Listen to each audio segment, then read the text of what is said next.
નમસ્કાર। આજે માનવ સેવા ટ્રસ્ટમાં ભોજન રાખવામાં આવેલ છે। તેમના દાતાશ્રીમાં છે આપણા આશીષભાઈ જયપ્રકાશ ગુપ્તા। તેમના તરફથી આખું ભોજન આપવામાં આવે છે। દાળ, ભાત, શાક, રોટલી અને મિષ્ટાનમાં છે। અમાર ગાંધી હોસ્પિટલમાં માનવ સેવા ટ્રસ્ટ દ્વારા ડેલી સર્વિસ ભોજન આપવામાં આવે છે। એમાં જે દર્દી હોય તથા દર્દીના સગા હોય, બહાર ગામથી આવતા હોય, 20-25 કિલોમીટરથી આવતા હોય તેવા વ્યક્તિ માટે ભોજન રાખવામાં આવે છે। એમાં કોકને જન્મદિવસ હોય, તિથિ હોય અથવા સર્ગિયાસ પાછળ ભોજન આપવું હોય તો અમારા ટ્રસ્ટનો સંપર્ક કરવા વિનંતી છે। અમારો મોબાઈલ નંબર છે 95 103 20 661। તે નંબર ઉપર પણ જાણકારી કરી શકો છો।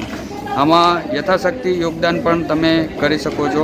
આપણે ગાંધી હોસ્પિટલમાં સોમવારથી માંડી શનિવાર સુધી રેગ્યુલર 11:30 વાગે ભોજનની વ્યવસ્થા ચાલુ થાય છે। કોઈપણ વ્યક્તિ હોય, વિરંગામનો હોય અથવા હોસ્પિટલનો હોય, કોઈપણ વ્યક્તિની અહીંયા ભોજનની સુવિધા ચાલુ હોય છે। તમે પણ આવો અને અમારા ટ્રસ્ટની મુલાકાત લો। જય શ્રી કૃષ્ણ। આભાર।